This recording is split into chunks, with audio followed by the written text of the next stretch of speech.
Alright. Ya, sekarang hari libur di masa quarantine ya. Artinya masa karantina yang kesekian kalinya. Istri dan anak lagi tidur. Sekarang gue mau bahas sesuatu yang lagi asik ya di dunia perdronan kali ini. Oke, sekarang waktunya kita ke studio. Let's go. Ya, kalau di sekitaran rumah gue ini bener-bener lagi menjalankan PSBB dengan baik. Sepi.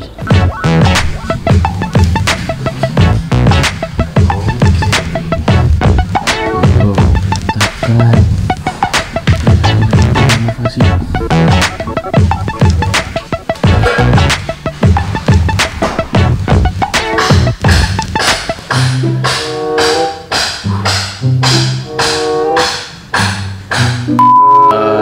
DJI Global berisik-berisik. Oke, sob.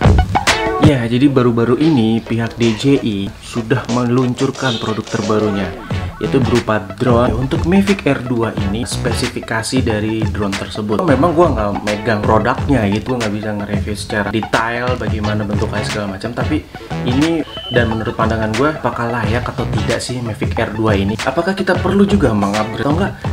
Justru lebih downgrade? Yuk kita mulai bahas. Oke, jadi yang pertama kita mau ngebahas di sini adalah beberapa spesifikasi yang gua udah pelajarin, yang udah gue catat nih ya kan. Jadi yang pertama adalah tentang kameranya. Ternyata kameranya Mavic Air 2 itu wow, lumayan keren juga nih. Malah buat gue sendiri kayaknya amazing juga. Kenapa? Karena kita tahu sendiri sensor kamera di drone itu tuh rata-rata kecil sekali dibandingkan kamera-kamera pocket. Ternyata kameranya di Mavic Air 2 ini ternyata gokil. Mau tuh kondisi malam, apalagi kondisi lagi terang, itu bagus banget hasilnya. Karena sensor yang ada di Mavic Air 2 ini udah diperbesar, yaitu menjadi 1/2 inch. Gitu loh, sob. Jadi yang kedua ialah dual frekuensi dari Mavic Air 2. Jadi dia mempunyai dual frekuensi, yaitu 2,4 sama 5,8 GHz. Nah, artinya kalau mempunyai dual frekuensi seperti ini, jadi pada saat adanya gangguan sinyal atau interferensi yang mengakibatkan antara drone dengan remote itu tidak connect, karena gini, 2,4 GHz itu banyak sekali sinyal-sinyal orang yang make gitu loh. Sinyal-sinyal tower, sinyal-sinyal perumahan, apa yang ada di perumahan itu banyak sekali menggunakan frekuensi 2,4 GHz. 5,8 itu jarang sekali orang yang gunakan. Pada saat kita nerbangin 2,4 GHz itu kita merasakan ada gangguan, pada saat interferensi kita bisa switch ke 5,8 GHz. Begitu, sob.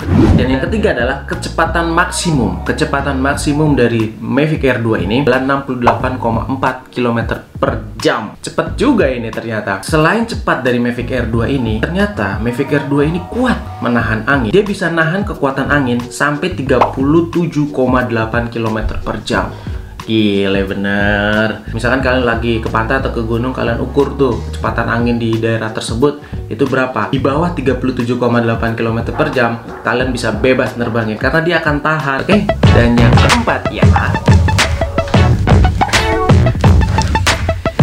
oke. Dan selanjutnya adalah yang keempat ialah baterai. Nah, ini pasti sobat-sobat semua pasti pengen tahu nih. Baterainya Mavic Air 2 ini, Mavic Air 2 mempunyai kapasitas baterai sebesar 3500 mAh 3S. Oke, yang diklaim bisa terbang selama setengah jam lebih. Seneng banget dong nih buat sobat-sobat semua, buat calon-calon pilot drone, apalagi yang udah jadi pilot drone. Ternyata terbangnya itu bisa lama juga ya kan, setengah jam lebih. Ini pasti aerial ya, khususnya aerial pasti sangat butuh banget nih sama drone yang tahanan baterainya itu lebih lama. Untuk resolusi fotonya adalah 8000 6000. Dan untuk resolusi videonya ialah 3840 dan 2160. Tanya lagi nih, yang menurut iklannya ya kan, katanya sih bisa mampu sampai 8K 8K untuk merekaman videonya. Ya, gue sih untuk hal itu ya gue nggak terlalu percaya banget gitu loh. Itu kan yang namanya bahasa dagang ya. Sah-sah aja kalau untuk bisa memproduksikan barangnya bisa seperti itu gitu loh. Tapi kalau misalkan sampai 4K Itu gue percaya banget. Selanjutnya adalah gimbalnya. Gimbal kamera dari Mavic Air 2 ini adalah 3 aksis. Oke, dan yang selanjutnya ialah sensor. Nah, sensor di Mavic Air 2 ini ada 3. Yang di depan, sensor di belakang, sensor di bawah. Kalau untuk sensor yang ada di depan, jangkauannya itu 71 derajat. Di luar dari jangkauan 71 derajat itu adalah blind spot. Dia masih bisa senggol gitu. Dia sensor itu nggak ngebaca. Kalian harus pahami betul nih tentang sensor. Nah, kalau untuk yang di belakang, jangkauan sensor itu ngebaca itu sampai 44 derajat. Jadi lebih kecil kalau yang di belakang.